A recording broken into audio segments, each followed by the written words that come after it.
mes de julio vamos a estar viendo una serie especial, ¿sí? Este mes de julio vamos a comenzar una serie llamada Voces Proféticas, que es un llamado al corazón, un llamado de Dios hacia el corazón. ¿Cuál es la intención de este mes de julio para todos los presentes y los que es primera vez que nos acompañan? Vamos a echar una miradita, hermano, a 4 profetas claves del Antiguo Testamento, 4 en particular, cuyas palabras, aunque resonaron en los tiempos del Antiguo Testamento, siguen teniendo evidencia para nosotros en el siglo XXI, y es lo que vamos a ver. Entonces, esta serie de 4 sermones, todo el mes de julio, cada domingo del mes de julio, vamos a reflexionar. Es una llamada a la reflexión, es una llamada al arrepentimiento y sobre todo es una llamada a una vida comprometida. Es lo que vamos a ver, una vida que se compromete a cumplir la voluntad de Dios. Y siendo así, el día de hoy vamos a comenzar con un tema que se llama ¿A quién enviaré? Vamos a estudiar al profeta Isaías y el tema de hoy es ¿a quién enviaré? El llamado de Dios en medio de las crisis. Muy bien, y le comento, hermano, este mensaje está basado en el libro del profeta Isaías, que vamos a ir leyendo poco a poco. Sí, conforme avancemos en los puntos lo vamos a ir leyendo. Y es para que pensemos en lo siguiente. Actualmente estamos viviendo en un mundo que está convulsionándose constantemente. ¿Por qué? Porque hay crisis políticas, hay crisis morales, hay crisis espirituales, y esto no es exclusivo de nuestro Quintana Roo, no es exclusivo de nuestro México, sino es una situación que se está viviendo a nivel global. Esto, todo lo que le estoy mencionando, sacude a las naciones de una manera tremenda. Pero en medio de este caos, Dios, nuestro Dios, sigue buscando corazones dispuestos. ¿Por qué lo sabemos? Isaías 6, que es lo que vamos a estudiar en esta ocasión, nos va a llevar hacia el templo, hermano, cuando Isaías vivía, ¿sí? Nos va a llevar al año en que murió el rey Usías. Ahorita le voy a explicar un poquito respecto a él, donde este profeta llamado Isaías tiene una visión del trono de Dios, ¿sí? Una visión del trono de Dios, y es ahí, justamente en ese lugar donde Isaías tiene una visión, donde Dios lanza una pregunta muy especial, una pregunta que resuena todavía este primer domingo de julio, y esa pregunta es: ¿a quién enviaré? Esa es la pregunta que Dios lanza. Y dice: ¿y quién irá por nosotros? Entonces, este sermón aborda el tema de cómo Isaías es llamado en medio de una crisis, en medio, hermano, de una comunidad también donde había muchos problemas, y cómo ese llamado sigue siendo vigente hoy, ¿sí? Sigue siendo vigente en nuestros días. Voy al primer punto de este mensaje, que es el llamado de Dios se da en medio de las crisis, y está en el primer versículo del capítulo 6, ¿sí? ¿Lo podemos proyectar, por favor? Dice: en el año en que murió el rey Usías, está hablando el profeta Isaías, vi yo al Señor sentado sobre un trono alto y sublime, y sus faldas llenaban el templo. Para los que nos visitan, quiero comentarle que un profeta, de acuerdo a los parámetros bíblicos, a lo que la Biblia nos marca, un profeta es una persona que daba el mensaje a nombre de Dios. Un profeta, aquel que proclama el mensaje de Dios, y existieron varios profetas, entre ellos Isaías, y él está diciendo eso, que específicamente en el año en que murió el rey Usías, Isaías tuvo esta visión, vio al Señor sentado sobre su trono. E Isaías comienza este relato ubicándonos precisamente en un momento crítico de la historia. Voy a decir un poco de historia para los que no conocen respecto al entorno en que Isaías vivía. Esta historia la pueden encontrar, hermano, en el libro de las Crónicas, en el segundo libro de las Crónicas, y nos habla de este rey Usías.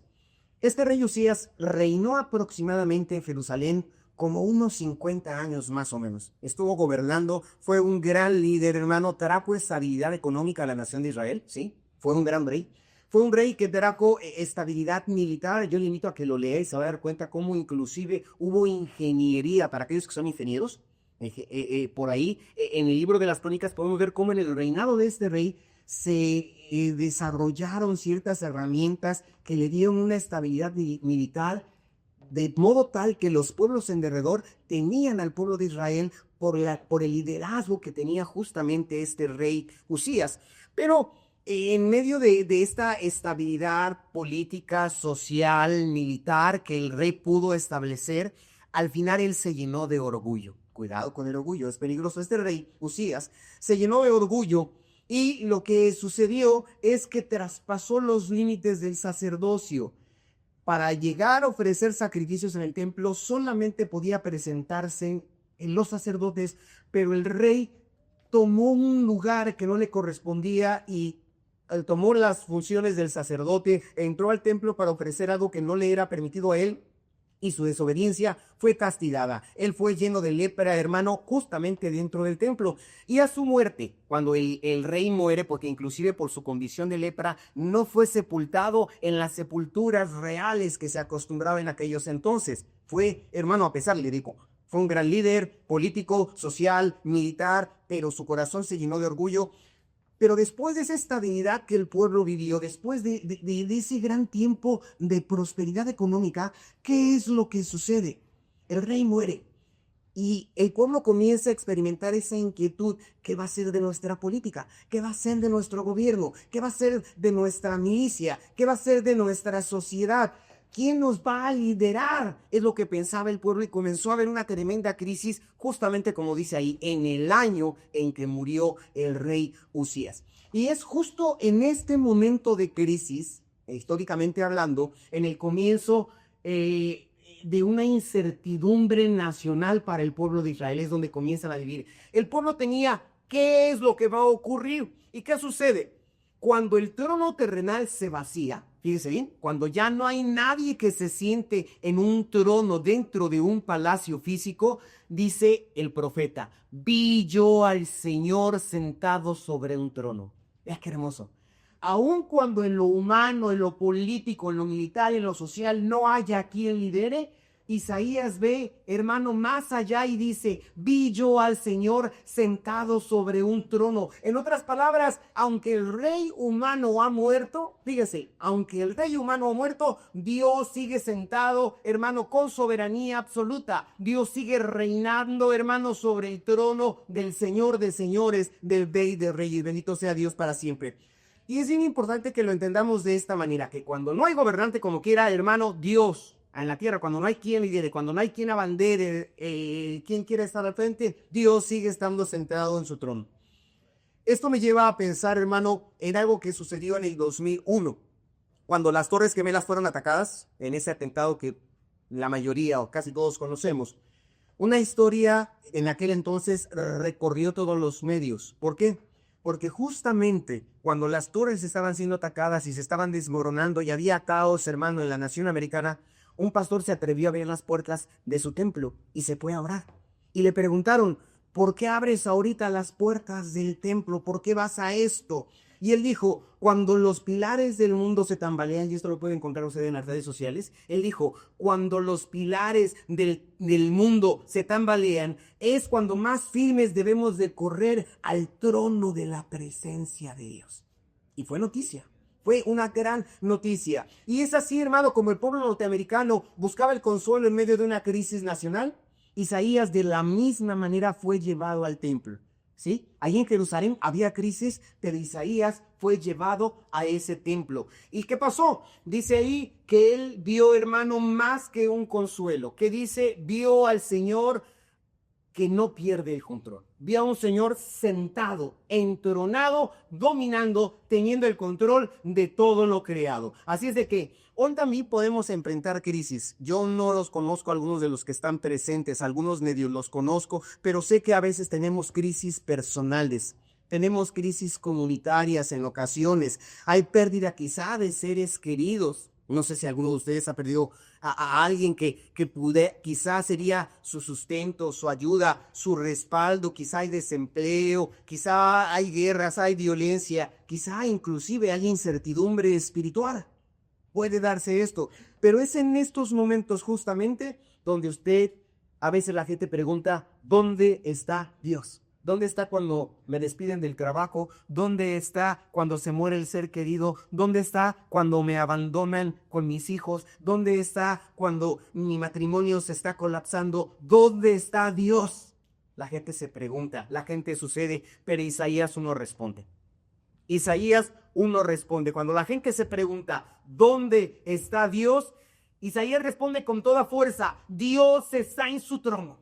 Si Dios está en su trono y cuando los sistemas se caen, hermano, cuando el liderazgo falla, cuando nuestra seguridad es quebrantada y se desmorona, Dios no ha sido destronado. Dios sigue sentado, Dios sigue estando sentado en su trono y sigue actuando con toda autoridad. Es importante que lo entendamos. Entonces, si tú actualmente estás atravesando en alguna crisis, si alguno de los presentes está atravesando por una crisis, si has perdido algo o has perdido quizá a alguien quien era, como te mencionaba, tu punto de apoyo, tu respaldo, en lugar de hundirte en la desesperación, si en lugar de sentirte agobiado, agobiada, corre hacia el templo. Corre como Isaías. Corre al templo y ¿qué sucederá? Abre tus ojos ante la presencia de Dios. Abre tus ojos porque ahí es donde Dios está llamando y está mostrando su voluntad. Esta es la voz profética para este domingo. Hermano, entonces fue precisamente en ese momento de crisis cuando Isaías se acercó al templo, como le estaba mencionando, quizá buscando el consuelo de lo que vivía el pueblo de Jerusalén. Y ahí, hermano, Dios le mostró algo. ¿Qué le muestra a Dios? Le muestra algo que es muy profundo y quiero que prestes atención porque es muy profundo. Le muestra una visión gloriosa de santidad y es Dios quien se muestra, es Dios quien se revela en medio de las crisis para tranquilizarnos. Pero aparte de que Él se revela en nosotros para tranquilizarnos, Él se revela a nosotros para transformarnos. Te da una paz, pero la paz tiene la intención de que tu corazón, que tu mente, que tu ser entero sea transformado realmente para Él. Y es aquí donde sale, hermano, donde se deriva el segundo punto de este mensaje. ¿Cuál es el segundo punto de este mensaje? Es el llamado de Dios comienza con una visión de su santidad. ¿Sí? El llamado de Dios comienza con una visión de su santidad. Son los versículos 2 al 4, por favor. Dice el versículo 2. Por encima de él, sigue hablando Isaías de lo que vio él, dice, por encima de él había serafines. Cada uno tenía 6 alas. Con 2 cubrían sus rostros, con 2 cubrían sus pies y con 2 volaban. Y el uno al otro daba voces diciendo, Santo, Santo, Santo, Jehová de los ejércitos, toda la tierra está llena de su gloria. Y los quiciales de las puertas se estremecieron con la voz del que clamaba y la casa se llenó de humo. ¿Qué encontramos aquí? Después de que Isaías dé el trono de Dios, Isaías escribe una visión celestial que le voy a mencionar ahorita. Es una visión muy impresionante. Lo primero que él ve son seres espirituales denominados serafines. Dice el versículo 2, había serafines. ¿Qué son los serafines? Son criaturas espirituales, son criaturas angelicales que sirven ante la misma presencia de Dios y el nombre serafín significa ardiente, ¿sí? Ardiente, hermano. Y esto nos resulta en el carácter de estos seres espirituales. Son seres de fuego, seres que están directamente de la presencia de Dios y demuestra su pureza, demuestra su fervor con su mismo nombre. Y dice aquí que tienen 6 alas, 2 para cubrir su rostro, esto por reverencia. La palabra de Dios nos dice que nadie puede ver al Señor directamente. Y ahorita vamos a explicar qué es lo que sucedió con Isaías, porque la Biblia dice que nadie puede mirar a Dios. Y ellos, estos serafines, estos seres ardientes, con 2 de sus alas, cubrían sus rostros justamente por esto, por reverencia. Y nos dice que 2 cubrían sus pies. Esto es por la humildad. ¿Se acuerda cuando... Para los que nos visitan, la historia bíblica nos narra que cuando Dios llama a un líder llamado Moisés, le dice, Moisés, quítate las sandalias, porque el lugar donde estaba una llama, una zarza ardiendo, le dice, el lugar que estás pisando es un lugar santo. Entonces, aquí nos dice que estos serafines con 2 cubrían sus pies, y eso lo hace justamente por la humildad. A pesar de que estaban volando, cubrían sus pies con un par de alas. Y dice, y 2 lo utilizaban para volar. Sí, 6 alas. Y estas 2 alas para volar, yo veo esa obediencia activa. Estaban constantemente, de manera activa, alabando y bendiciendo el nombre de Dios. Incluso estos seres celestiales que no se atreverían directamente a mirar al Señor, nos muestran, hermano, cuán inaccesible y cuán maravillosa y santa es la presencia de Dios respecto a su carácter. Sí, respecto a su carácter, porque respecto a su misericordia, dice él, vengan a mí todos los que estén trabajados y cargados. Pero respecto a su carácter, que es de santidad, estos serafines, estos seres ardientes, nos muestran aquí cómo es Dios. Y estos, en la visión que Isaías ve a estos serafines, y estos serafines decían, santo, santo, santo. Si usted ha sido un poquito inquieto, hermano, respecto a la literatura o respecto a la cultura hebrea, ha de saber que en esta cultura se estila mucho lo que es la repetición. Yo no sé, quizá por ahí haya leído o visto una serie donde cuando un judío se va dice, shalom, shalom. ¿Se ha fijado en eso? 2 veces. Shalom, shalom. ¿Por qué 2 veces? Porque me estoy deseando paz, pero una paz duradera. Por eso lo dice 2 veces. O en la Biblia encontramos de generación en generación. Lo repito otra vez. ¿Por qué? Porque está diciendo va a ser algo continuo. Va a ser toda tu simiente. Pero aquí no encontramos 2 repeticiones. No es un shalom, shalom. No es de generación en generación. Estamos encontrando un santo, santo, santo. Y esa repetición triple no es una casualidad que encontramos aquí, hermano, en la literatura hebrea. Es una forma de dar un énfasis, pero un énfasis muy marcado. Es un énfasis muy, muy marcado, es un énfasis supremo, donde está diciendo que Dios no solamente es santo, sino que es un Dios santísimo. ¿Sí? Al decir santo, santo, santo, está exaltando el nivel de Dios a una santidad tremenda. Y este canto de los serafines, de estos seres ardientes, lo que hace es justamente eso, hermano, mostrarnos que la naturaleza central de nuestro Dios justamente es la santidad. Es lo que determina a Dios. Y es lo que necesitamos entender. Entonces, ¿qué más? Ellos dicen santo, santo, santo, pero aparte de dar esta triple confesión, ellos dicen, la gloria de Dios llena toda la tierra. Sí, toda la tierra está llena de su gloria. ¿Por qué? Porque aunque Isaías está presente en la visión dentro del templo, podemos proyectar, por favor, nuevamente el versículo, creo es el 3, por favor. Él está diciendo en el versículo, daban voces diciendo, toda la tierra está llena de su gloria. Pero está diciendo así, toda la tierra. Él estaba en el templo. Pero está diciendo toda la tierra. Aunque él estaba, hermano, en el templo, esto es una visión, voy a llamarle una visión cósmica. ¿Sí? Usted ahorita solamente puede contemplar quizá aquí lo que se está proyectando, las paredes que nos rodean, porque esa es nuestra visión natural, lo que tenemos en el auditorio. Pero Isaías, a pesar de tener esa visión dentro del templo, dice que él vio que toda la tierra está llena de su gloria. El 4, por favor. Dicen, los oficiales de la puerta se estremecieron, pero tiene aquí esta visión cósmica. ¿Qué pasa? Que la gloria de Dios no puede ser contenida por un lugar, hermana. Sí, no puede ser contenida por un lugar, sino que la presencia de Dios llena toda la creación. Es lo que está viendo el profeta Isaías. Y dice que los cimientos o los quiciales de las puertas se estremecieron con la voz del que clamaba y la casa se llenó de humo. Es decir, que esta escena es conmovedora, es abrumadora. ¿Qué son los quiciales? Me podrá quizá usted preguntar. Son las bisagras, lo que une a los laterales de la puerta, marco de la puerta con la puerta, que se estremecieron. Y el templo de Jerusalén, quiero decirle que como en el año que murió el rey Usías, digo, le dije que fue un rey que tuvo mucha estabilidad, y entonces el templo estaba bien construido, con puertas grandes, con puertas pesadas, con puertas gloriosas. Pero es ahí, hermano, que a pesar de esa fortaleza, esas puertas, dice ahí, se estremecieron, los quiciales se estremecieron, porque es lo que sucede en la presencia de Dios, en la santidad de Dios. Por ahí, hermano, en el 2010, cuando los científicos pudieron por primera vez captar las imágenes definidas del Sol, tuvieron la oportunidad de enfocar una cámara telescópica hacia nuestro astro rey y tomaron las imágenes de las lenguas de fuego, cómo son disparadas en el Sol. Por ahí quedó registrado y decía uno de los científicos, es increíble cómo algo tan hermoso pueda ser a la vez tan peligroso cuando nos acercamos tanto a él. Porque nosotros miramos el sol, ¿no? Yendo ustedes fue a la playa en esta semana y nos ponemos bajo el sol, pero estamos muy lejos de él. Pero cuando lo vemos, de hecho no podemos verlo directamente. Y a través de los mecanismos ya creados, estos científicos pudieron ver esas lenguas de fuego lanzadas por el sol y dicen qué peligrosas son. Al grado tal que ya sabemos que cuando estas son disparadas, inclusive interrumpen nuestras comunicaciones. Es grande la afectación que tenía solamente del sol.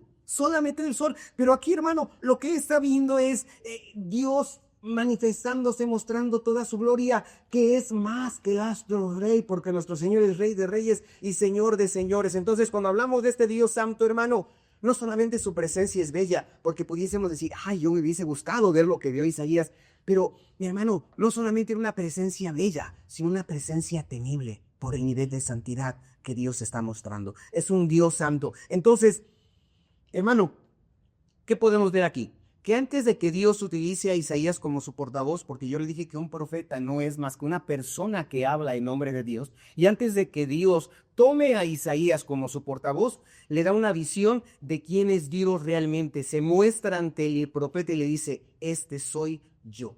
¿Y qué me lleva a pensar esto? Hermano, nos enseña algo crucial, algo verdadero, y tenlo muy presente. No se puede servir al Dios Santo con una visión pequeña de Él. Hay quienes hablan de, ay, Diosito.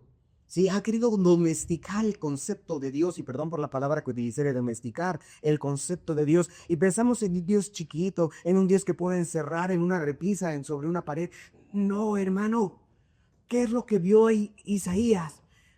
A un ser, hermano, que estaba rodeado de gloria, a quien le alababan los seres ardientes, hermano, y que toda su gloria llenaba la tierra. Este es nuestro Dios y necesitamos comprender, para poder servir a nuestro Dios, para poder estar delante de Él, debemos tener presente, bien claro, hermano, cómo es nuestro Dios.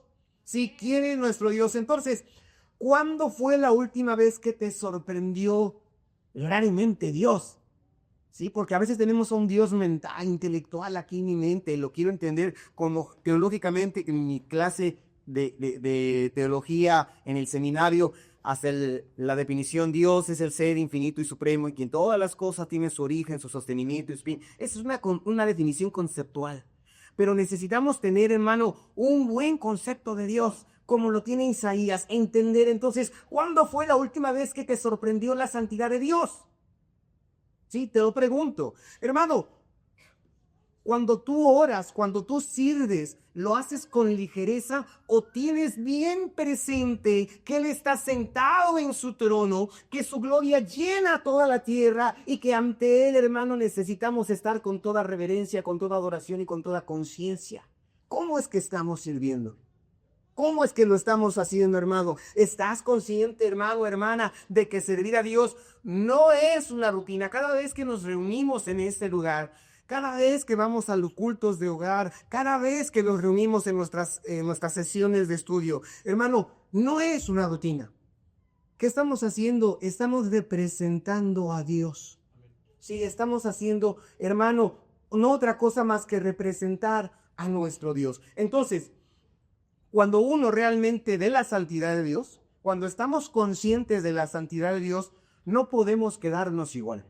No podemos quedarnos igual. ¿Qué sucede? La visión de Isaías no terminó en una admiración, porque Isaías, a pesar de que pudo ver esa gloriosa visión, la imagen se queda corta. Sí, una gloriosa visión. Hermano, no solamente es admiración, tiene una intención, y la intención de que Dios se mostró a Isaías fue para quebrantamiento. Sí, fue para que él tuviera un reconocimiento interior, porque al ver lo santo que Dios es, Isaías no comienza a compararse con los demás, no comienza a decir el que está a mi izquierda, a mi derecha, el rey que murió, el otro profeta que está en el otro reino. No, Isaías comienza a verse a sí mismo, a reconocer su situación, y esto me lleva a mi tercer punto. ¿Cuál es el tercer punto? El tercer punto es que el llamado de Dios nos confronta. ¿Sí? El llamado de Dios nos confronta con nuestra condición. Es lo que sucede. Dice el versículo 5.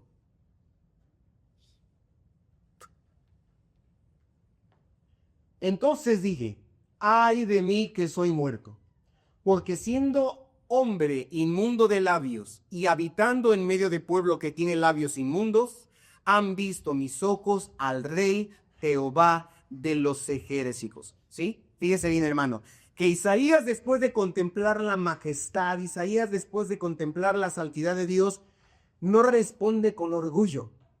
No responde con orgullo. No hace una autoconfirmación de su persona de que pude ver a Dios. No, ¿qué es lo que hace? Él, hermano, responde con un quebrantamiento profundo, y él dice, ay de mí que soy muerto. Porque como le comenté en el libro en el Éxodo, dice que nadie puede ver a Dios y vivir. ¿Sí? Y él lo está diciendo, Ay de mí que soy muerto, porque siendo hombre inmundo de labios y habitando en medio de un pueblo que tiene labios inmundos, han visto mis ojos al Rey, Jehová de los ejércitos. Es lo que él está diciendo. Entonces, esta expresión de ay de mí es un lamento profético que hace en este caso Isaías. ¿Qué está diciendo? Se condena a sí mismo. Ay de mí, se está condenando. No hay defensa. No hay excusa realmente lo que está experimentando. Entonces, cuando él dice soy muerto, no es realmente una muerte literal, porque él no cayó fulminado delante de Dios. ¿Qué es lo que está sucediendo aquí? Isaías se condena a sí mismo, es lo que él está entendiendo, hermano. ¿Por qué? Porque él se acordaba, todo buen hebreo sabe y tenía que considerar esto, que cualquiera que mirara o que nadie podía contemplar el rostro de Dios y vivir. Entonces él dice, soy hombre de labios inmundos. Yo le dije que ¿cuál era la función de un profeta? Hablar en nombre de Dios. Y él está diciendo, soy hombre de labios inmundos. Si yo fuera un tecladista, diría, soy hombre de dedos inmundos. Si fuera un cantante, diría, soy hombre de garganta inmunda, porque era el instrumento, la forma en que él podía servir a Dios. Entonces Isaías confiesa lo más sensible para un profeta, sus labios, su voz, y nos dice, soy hombre de labios inmundos. ¿Por qué? Porque él mismo se llamaba impuro. Al verse delante de la presencia de Dios es lo que experimentaba, y reconoce que no solamente él, sino dice que habita en medio de un pueblo que tiene labios inmundos. ¿Sí? ¿Qué pasa con esto? Que está habitando, hermano, en medio de un pueblo que tampoco es digno de Dios. Es lo que hace la presencia de Dios. Cuando tú estás consciente, cuando cada uno de nosotros somos conscientes de lo que es realmente Dios, de quién es realmente Dios, de cómo está sentado en su trono, y Él es santo, santo, santo, y que los seres ardientes delante de su presencia no se atreven ni siquiera a mirarlo, nosotros también, ¿dónde quedamos? ¿Cómo quedamos? Dice, mis ojos han visto al Rey. Isaías se siente expuesto con esta expresión. Mis ojos han visto al Rey. ¿Por qué? Porque envió a Dios como nadie antes de él en ese tiempo lo había hecho. Sí vio al Señor de una manera gloriosa y por ello él se reconoce como indigno, y es importante que lo entendamos. Entonces, este pasaje nos confronta con una verdad que muchos hemos olvidado a veces. ¿Qué es lo que sucede? No podemos servir a Dios. Fíjense, nadie podemos servir a Dios sin antes ser quebrantados. No podemos estar delante de Dios realmente sin antes ser quebrantados. Es bien importante que lo entendamos. Aquí el llamado que Dios le hace a Isaías es un llamado a la humillación, pero no para exterminarlo, porque muchos ven a Dios que está sentado en su trono como que nada más espiándote para ver en dónde te equivocaste, y como te equivocaste te voy a castigar. No sucede esto, hermano. Entonces, ¿qué podemos pensar, hermano? ¿Qué podemos pensar? ¿Has visto tu vida, tu condición a través de la luz de Dios? ¿Has visto tu personalidad a través de la luz de Dios, de la santidad de Dios? ¿O sigues comparándote simplemente como yo no ofendo, soy justo, yo no maldigo, yo no robo, yo nací en cuna evangélica? ¿Sí? Que a veces sucede esto. Conoces que tus talentos, no solamente en una administración, sino si eres médico, la habilidad que Dios te dio como cirujano al tomar el bisturí, si eres un ingeniero, la habilidad que Dios te dio para diseñar estructuras, en fin, si eres abogado o te dedicas al litigio, la habilidad que Dios te dio quizá para poder relacionar las leyes, o indistintamente en lo que te lleves a cabo, ese talento que Dios te ha dado, ¿sabes? ¿O tiene la conciencia que esto necesita ser purificado delante de Dios? La iglesia necesita una generación de líderes, hermanos. La congregación, la iglesia necesita personas, hermano, que no solamente sirvamos desde el orgullo. Hermano, necesitamos servir desde el quebranto, desde lo más humilde. ¿Qué pasa? Aquí lo hermoso del llamado que Dios le da a Isaías no termina con una condena, como le mencioné. No está terminando con una condena. El Señor no revela el pecado para aplastarnos, sino para transformarnos. Lo hace para restaurarnos. Si hoy Dios te confronta con tu condición, no es para condenarte, no es para exterminarte, para acabarte, sino es para transformarte, para hacer de ti una nueva criatura. Porque cuando Isaías confesó, Dios le respondió con gracia. Sí, Dios, ¿qué es lo que hizo? Porque Él desde su trono que en donde es proclamado santo, santo, santo, es también un trono donde se extiende la misericordia, donde se extiende el amor, donde se extiende el perdón. Y esto me lleva a mi tercer punto. Dimos aquí que Dios nos confronta con nuestra condición. Reconocemos que somos pecadores. Y que lo siguiente es como un proceso. El siguiente punto nos lleva y dice que el llamado de Dios limpia y restaura. Sí, el llamado de Dios limpia y restaura. Versículos 6 y 7. Y voló hacia mí uno de los serafines, teniendo en su mano un carbón encendido, tomado del altar con unas tenazas. Y tocando con él sobre mi boca, dijo: He aquí que esto tocó tus labios, y es quitada tu culpa y limpio tu pecado. Fíjense, después de que Isaías declara, reconoce su condición indigna, después de que él dice, soy hombre de labios inmundos, ¿qué es lo que sucede? Él no recibe juicio. Sí, porque Dios, hermano, ahorita está para salvarnos, para rescatarnos. No recibe juicio. ¿Qué recibe? Recibe gracia. ¿Qué es la gracia? Algo que no merecemos, algo que no es que sin embargo llega a nosotros. ¿Qué sucede? Se recibe un favor. Hermano, ¿qué pasa? El favor que Isaías recibe nos muestra que Dios nos confronta con algo, pero como le mencioné, para transformarnos, para cambiarnos. Dice que voló hacia mí uno de los serafines teniendo en su mano un carbón encendido. Sí, tomado del altar. ¿Qué pasa? El altar, que estamos leyendo en ese versículo 6, es donde se ofrecían los sacrificios por el pecado en los tiempos antiguos. Sí, en los tiempos antes de Jesucristo, inclusive durante el ministerio eterno de Jesucristo, y después, hermano, que va a abrir todo eso, en el altar se ofrecían los sacrificios por el pecado. Y el fuego del altar representaba justamente eso, lo purificador, lo que limpia, lo que cambia, lo que transforma, representa la expiación. ¿Y qué sucede? Que el hecho de que el carbón venga justamente de ese altar es que Dios mismo provee el medio de limpieza.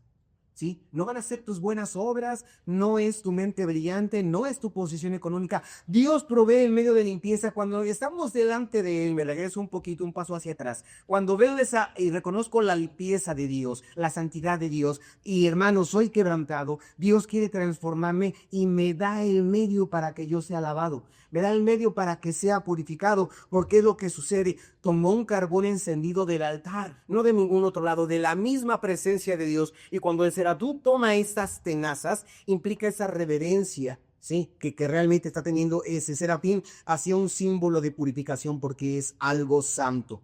Y dice que tocó sus labios, tocó su boca. ¿Qué es lo que tocó? Justamente el área específica que utiliza un profeta para servir, su boca. ¿Qué no el profeta dijo, soy hombre de labios inmundos? ¿No reconoció su condición? Y es ahí donde la gracia de Dios entra y toca precisamente el área que necesita ser cambiada, que necesita ser transformada, hermano. Y Dios no ignora la confesión que hace Isaías, igual que no va a ignorar la confesión que tú quieras hacer en esta tarde, en este día. Dios responde con una restauración exacta, con una restauración precisa. ¿Qué le dijo? Proyectamos nuevamente, dice el versículo 7. Pero ¿dónde es el versículo? Dice, he aquí que esto tocó tus labios. ¿Y qué le dijo? Es quitada tu culpa. ¿Sí? Es limpiado tu pecado. Qué glorioso es Dios. Qué glorioso es Dios. Se nos muestra a nosotros para mostrar su santidad. Pero no para forzarlos, sino para que nosotros nos confrontemos con nuestra realidad. Y después, ¿qué es lo que hace? Como te dije, Él nos confronta, pero para que seamos transformados. Ese carbón le dice, tomado del altar, Dios provee el medio, dice, toca tus labios. Dice, y esto ha quitado tu culpa, ha limpiado tu pecado. Es importante, dos resultados. Quita la culpa, que es el peso del pecado, ya no es condenado, ya no hay más pecado. Si tú entregas tu vida hoy a Cristo, el pecado que has cometido es quitado. Si dices quitado tú, dice quitada tu culpa y limpio tu pecado. Sí, esa impureza ya no manchará más tu vida, tu relación con Dios. Entonces este lenguaje lo que hace es que apunta a una limpieza total. Cuando uno es quebrantado delante de Dios, Dios actúa en los limpia de una manera total. Hay una restauración completa. Sí, completa. Dios lo prepara. Pero ¿qué sucede, hermano? Quiero decirle, y ya lo he mencionado en otros ejemplos, no recuerdo el nombre de ese arte japonés, mano oriental, donde sí, perdón, ahí lo mencioné, bueno, por ahí algunos saben el nombre, que cuando una pieza de cerámica se rompe, los asiáticos lo que hacen es que la juntan, pero con oro, ¿sí? Kintsugi, como se pronuncie, ¿sí? Juntan las piezas con oro, y la pieza que perdió valor por romperse, se vuelve más valiosa, porque ahora, hermano, sus grietas se ven, pero se ven decoradas con oro. Y es lo que Dios está haciendo con Isaías. Y es lo que Dios hace con todas las personas. No importa tu condición, lo que hayas vivido, lo que hayas hecho. Esas grietas Dios las une, quita nuestro pecado, quita nuestra culpa. Y es lo que hace, hermano, y lo que debemos de entender. Entonces, Dios nos da una limpieza, nos da una restauración, y es lo que debemos entender. ¿Qué nos recuerda? Que nosotros no somos usados por Dios porque seamos dignos. Yo no soy digno. Soy un pecador. Yo no soy digno. Y creo, de los que estamos aquí, espero que nadie se considere tan digno. No somos dignos cuando podemos ver esta gloria de Dios, hermano. Pero lo que sí sé es que Dios me ha purificado. Y Dios quiere purificar el corazón de todos los que estamos aquí presentes. Dios quiere hacer eso mismo. Demasiadas veces el enemigo nos paraliza por la culpa. Dice, ¿cómo vas a hacerlo? ¿Cómo te vas a parar ahí? ¿Cómo vas a enseñar? ¿Cómo vas a predicar? ¿Cómo vas a testificar? Acuérdate que tú eres así, así, así, asado. Por ahí en alguna ilustración se dice que el diablo llegó ante Martín Lutero y le dijo, mira, le sacó un dedo, ¡pum! Extendido de todos los pecados. Martín Lutero, tú eres así, así, así, así, así, asado. Y una serie de pecados. Y Lutero se le quedó viendo al enemigo y le dijo, se te olvidó una cosa. Aquí él se rasca la cabeza y dice, ¿qué? Que todos esos sus pecados, el Señor ya los perdonó. Que todas esas faltas, el Señor ya los borró, ya los limpió, hermano, porque si alguno está en Cristo, nueva criatura es. Las cosas viejas, dice la palabra de Dios, pasan. Aquí, de aquí en adelante, todas son hechas nuevas. Entonces, no permitas que el enemigo te paralice con tu vida pasada, con tu vida de pecado, con tu vida actual. Cuando tú ves a Dios, cuando tú reconoces la grandeza y la santidad de Dios y eres confrontado y te quebrantas y sabes que el Señor limpia tu vida, que el Señor te purifica, eres libre, eres disponible para poder alabar y bendecir el nombre de Cristo, porque en Dios somos limpiados no con carbones, sino ahora somos limpiados con la sangre de Jesucristo, su Hijo. San Juan 1:7 dice que la sangre de Jesucristo, su Hijo, nos limpia de todo pecado. Créelo, es una verdad. Entonces, pregunto yo, ¿has recibido la limpieza de Dios o sigues atormentado, atormentada por tu culpa? ¿Hay áreas que no le has confesado a Dios y que necesitan ser restauradas? Hoy lo puedes hacer. Hoy lo puedes hacer. ¿Has creído quizá en la mentira del diablo que dice que tú no puedes servir? Que tú no, ni siquiera deberías estar aquí sentado o sentada, sino ya porque has pecado tanto que no debes de estar aquí.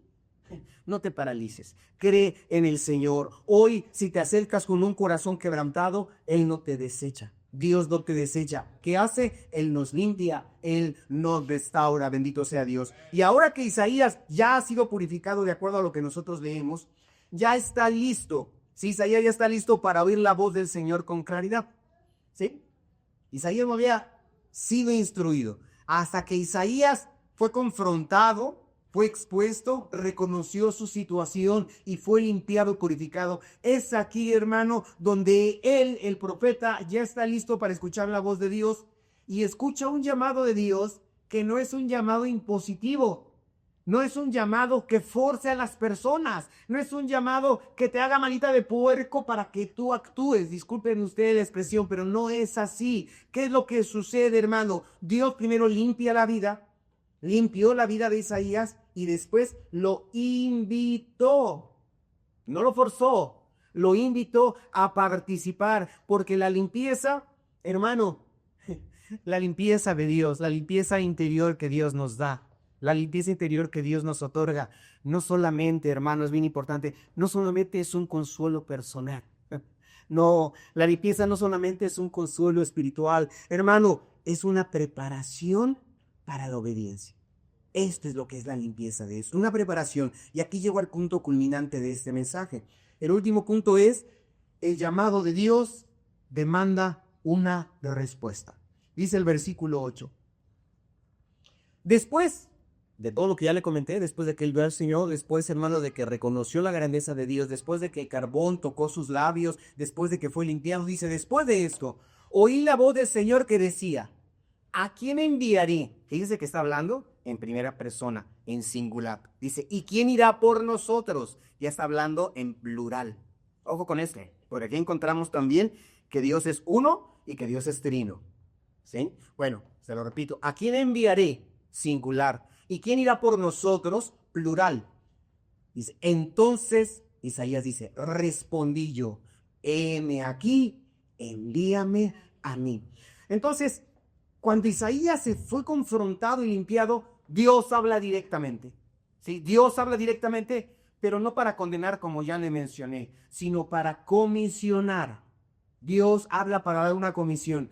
Y el llamado no es un llamado que force a nadie, como ya se lo mencioné, es una invitación. Ponga atención en lo que está escrito, es solamente una invitación, y es muy personal que hace Dios para quien quiera dar una respuesta voluntaria. Dice: ¿a quién enviaré? ¿Quién estaba delante del Señor? Isaías. Y no le dijo el ángel, el serafín, no le dijo Dios: Isaías, ¿ya te limpié para que tú vayas y lo hagas? No.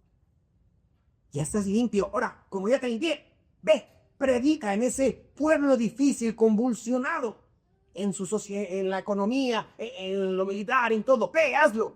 No, hermano. ¿Qué vemos aquí? Dios le hace una indicación personal y espera una respuesta voluntaria. ¿Qué es lo que dice? ¿A quién enviaré y quién irá? Hermano, no será un nombre específico de quién deba de ir. ¿Qué encontramos? Hermano, el tono no es una imposición. Yo veo aquí una búsqueda. Dios está buscando. Dios desea a alguien que esté dispuesto. Sí, por favor, nuevamente. Dios está buscando a alguien que esté dispuesto. ¿A quién enviaré? ¿Quién irá? Es una invitación, hermano, dejándolo al criterio de la persona. Es decir, Dios nos rescata, Dios nos limpia, nos transforma y nos da la opción. ¿Sí? Deja en nuestras manos una decisión importante que solamente está en ti y en mí tomar. ¿Qué hace? Él dice: ¿a quién enviaré y quién irá por nosotros? Es una pregunta abierta. Y yo le dije que esta serie de sermones, voces proféticas, es un llamado de 4 profetas del Antiguo Testamento cuyas voces siguen sonando hoy, en el siglo XXI. Porque la respuesta a la pregunta que Dios le plantea a Isaías también puede salir de ti. Esa pregunta que Dios plantea: ¿a quién enviaré y quién irá por nosotros? Isaías, reconociendo su condición, dice: y yo respondí, heme aquí, envíame a mí. Entonces, Isaías no está preguntando: ¿a dónde voy? ¿Qué implica, Señor? ¿A dónde lo vas a mandar? Se dice, Isaías no comienza a condicionar: ¿qué es lo que tengo que hacer? ¿Cuánto me vas a pagar? ¿Voy a tener un respaldo de algunos otros profetas? ¿Voy a tener un backup o un respaldo, un respaldo tras de mí? No, él simplemente responde. Hermano, una respuesta total, una respuesta así, sin condiciones. Heme aquí, envíame a mí. Entonces, no esperó detalles. Él ya había visto al rey. Él ya vio la santidad. Él experimentó el cambio, la transformación, porque supo que quien le estaba invitando al servicio es un Dios santo que tiene el control de todo. Sí, y es lo más importante, hermano. El fuego ya había tocado sus labios. Entonces, él se rinde en obediencia delante de Dios. Es bien importante que lo entendamos. leyendo la historia de la iglesia, por ahí, hermano, a los finales del siglo XIX, un joven escuchó sobre millones de personas en el África que se estaban perdiendo, que se siguen perdiendo. Sí, y mientras el predicador hacía una pausa para decir que era necesario ir al África a predicar a aquellas personas, un joven con un corazón así ardiendo se puso en pie y dijo: yo no tengo mucho que ofrecer, pero yo voy.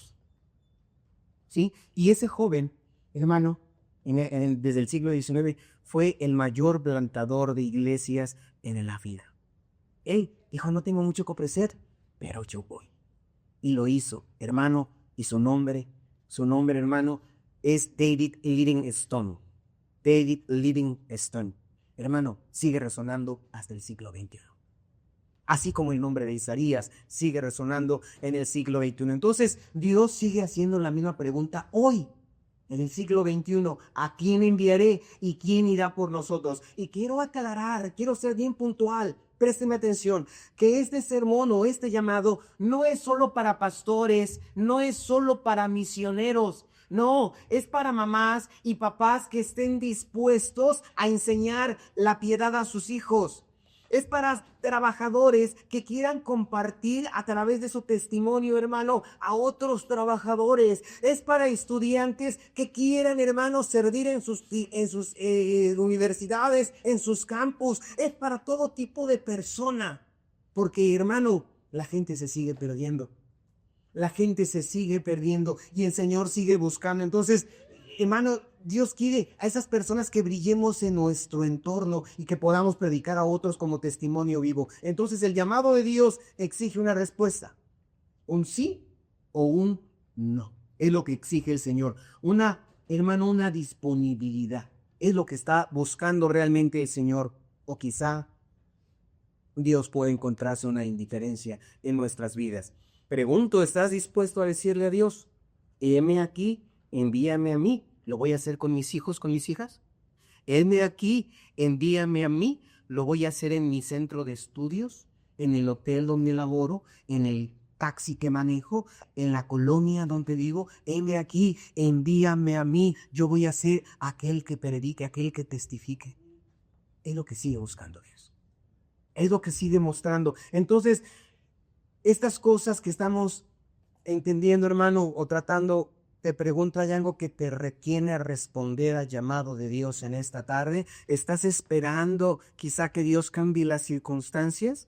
Cuando Isaías pudo ver que Dios sigue sentado en su trono, porque nuestro Dios es el mismo de ayer, de hoy y por los siglos. Él no cambia, en Él no hay variedad, no hay sombra de variación, y Él sigue teniendo el control, a pesar de la situación política que vivamos en nuestro país y que se vive en el mundo, a pesar de las condiciones ideológicas que prevalecen, hermano, a pesar de muchas situaciones, Dios sigue estando sentado en su trono, dominando sobre la tierra. Y nos sigue llamando. Entonces, hermano, este pasaje comenzó en crisis, ¿sí? Leímos en Isaías 1. Comenzó en crisis, pero termina con una entrega de la persona hacia Dios. Dios tomó a un hombre quebrantado.